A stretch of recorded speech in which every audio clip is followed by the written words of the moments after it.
آپ opposition leader ہیں اور کل ملک احمد خان نے میڈیا سے گفتگو کرتے ہوئے کہا کہ گھر جلانے کے جرم میں 25 سال ضمانت نہیں ہوتی، اور انہوں نے فوج کے 29 جو ہیں وہ ادارے جلائے، اور اتنے بڑے جرم کو آپ مذاکرات کے راستے میں یا مذاکرات کے موٹو میں نہ لپیٹے۔ تو یہ تو صاف صاف بات ہو گئی سر کہ مذاکرات کے بدلے 9 مئی میں تو کوئی معافی نہیں ملنے والی۔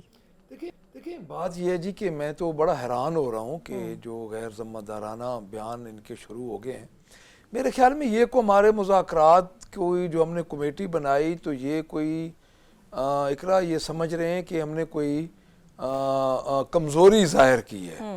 دیکھیں ایک جماعت ہے جو گزشتہ 2 سال سے فسطائیت کا مقابلہ کر رہی ہے، اور جس طرح کے یہ غیر ذمہ دارانہ بیان سب یہ دے رہے ہیں، اور میں تو ان کے جو فیڈرل منسٹرز ہیں وہ جس طرح کے بیانات دے رہے ہیں، اور جس طرح کہ 14 دنوں میں کوئی نیا کام ہو گیا، خواجہ آصف نے ایک بیان دیا، اور جس طرح ان کے آپ خود دیکھ رہے ہیں جو ڈی چوک سے انہوں نے 26 نومبر سے پہلے جو بیان دیا کہ اس میں انہوں نے یہ کہا کہ چھانٹا لگے گا اور سب بھاگ جائیں گے، اور یعنی یہ پتہ نہیں کس قسم کہ یہ بیانات دے کے ملک کو کس طرف لے کے جا رہے ہیں۔ دیکھیں بات سیدھی سی ہے کہ پاکستان تحریک انصاف ایک اس وقت ایک نشانہ ہے تمام سیاسی جماعتوں کا، جنہوں نے ہمارا وہ سیاسی جماعتیں جنہوں نے ہمارا مینڈیٹ چوری کیا ہے، اور پہلی دفعہ ان کے ساتھ ایک ایسی قوت بھی ہے جو کہ پہلے ہمیشہ اپوزیشن کے ساتھ ہوتی تھی، اس دفعہ وہ گورنمنٹ کے ساتھ ہے، میرا مطلب اسٹیبلشمنٹ ہے۔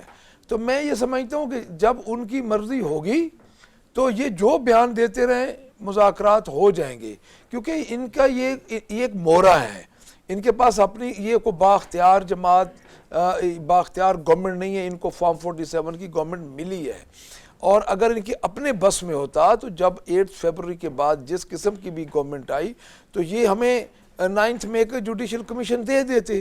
تو میرا تو خیال ہے کہ یہ مذاکرات کو سبوتاج کرنے کی ان کی کوشش ہے، کیونکہ مذاکرات کامیاب ہو جاتے ہیں تو سب سے بڑا جو جماعت جو لوزر ہوگی وہ مسلم لیگ نون ہی ہوگی، کیونکہ ان کے پاس ایک جیلی مینڈیٹ ہے، جو میرا اپنا یہ میری رائے ہے۔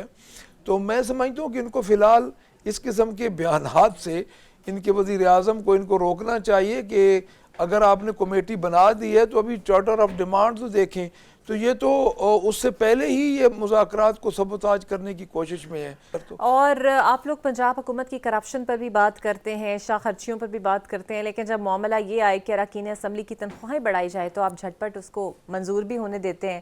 کیا یہ بیان بازیاں پھر عوام تو کہے گی کہ ہمیں دکھانے کے لیے ہیں؟ نہیں اقرا بی بی، میں اس میں آپ کو عرض کرتا ہوں، دیکھیں آپ کا آیا تھا ڈیفامیشن بل، آپ کو یاد ہوگا، ہم نے 29 امینڈمنٹس دی تھی، اور وہ بھی انہوں نے 3 گھنٹوں میں پاس کر دیا تھا۔ دیکھیں ادھر سپیکر نے فیصلہ کرنا ہوتا ہے عددی اکثریت پہ، ہم نے ایک نقطہ اعتراض بھی اٹھایا، ہم نے اس کو اپنا مخالفت بھی کی، بٹ عددی اکثریت گورنمنٹ کی تھی۔ ہاں یہ بات ضرور ہے کہ ہمیں ان تجاویز میں آن بورڈ نہیں لیا گیا، لیکن آپ یہ کہیں کہ اپوزیشن کی کوئی کنسرن تھی تو بالکل نہیں تھی، میں کیٹیگوریکلی اس کو ڈینائی کرتا ہوں۔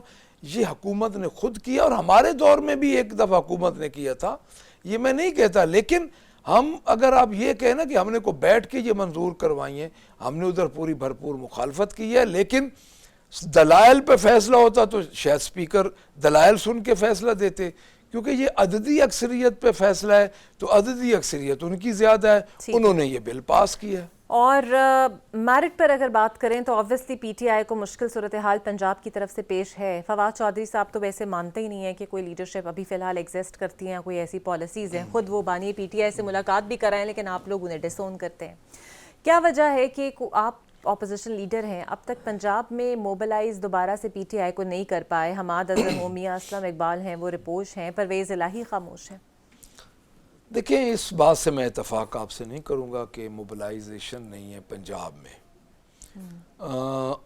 فواد چودھری صاحب کی اپنی ذاتی رائے ہے، ان کی ہر بندے کی اپنی ذاتی رائے ہوتی ہے۔ دیکھیں ہمارا جو پاکستان تحریک انصاف کا 8 فروری کے بعد آپ دیکھیں کہ آج دن تک پنجاب میں ہوا کیا ہے۔ سندھ پیپلز پارٹی کے پاس ہے، وہاں پہ کوئی ایشو نہیں ہے، ایک ادھر ایک گورنمنٹ شروع سے آ رہی ہے، وہ سندھ دے دیتے ہیں پاکستان پیپلز پارٹی کو، وہ خاموش ہو کے لے لیتے ہیں۔ بلوچستان آپ کو پتہ ہے کہ بلوچستان کس کی گورنمنٹ ہوتی ہے, وہ ان کے انٹرسٹ ہوتے ہیں بلوچستان کے حالات کے مطابق. اس وقت پنجاب ہے مین. پنجاب کی فسطائیت آپ دیکھ لیں. میں آپ کو یہ بتاؤں کہ ہمارے 107 ایم پیز ہیں. 107 ایم پیز میں سے کوئی ایم پی ایسا نہیں ہے جس پہ ایف آئی آرز نہ ہو. 10,000 لوگ اس وقت بھی ہمارے جیلوں میں ہیں, پنجاب کی مختلف جیلوں میں, اور پنجاب کا لوگ نکل رہا ہے. میں ان کو یہ چیلنج کرتا ہوں کہ ایک دفعہ ایک ایسا جلسہ یہ کرنے دیں پنجاب میں جس میں یہ لوگوں کے گھروں میں داخل نہ ہو, لوگوں کے گھروں کو نہ توڑیں. یہ جو اس وقت یہ چیف منسٹر بیٹھی ہے جس کو کچھ پتہ نہیں ہے اس بی بی کو کہ پنجاب میں ہو کیا رہا ہے, اور لوگوں پہ گرفتاریاں نہ ڈالیں تو ان کو لگ سمجھ جائے گی. بی بی اس پوزیشن میں تو گھر سے کوئی نہیں نکل سکتا. پنجاب میں تو ایک علیحدہ مارشل لا لگا ہوا ہے جو پنجاب کی حد تک ہے. یہ تو جو لوگ پاکستان تحریک انصاف کے ساتھ اس وقت کھڑے ہیں وہ بھی اس وقت جہاد کر رہے ہیں. تو میں نہیں سمجھتا کہ اس بات میں کوئی بھی حقیقت ہے کہ پنجاب موبلائز نہیں ہے. پنجاب اس حال میں موبلائز ہے جب خان صاحب کے گھر کے بندوں پہ ادھر ایف آئی آرز ہوئی ہیں. ادھر انہوں نے آخری کام یہ کیا ہے ان کی بہنوں پہ اور ان کی بیوی پہ 302 ڈال دیے. اچھا سر,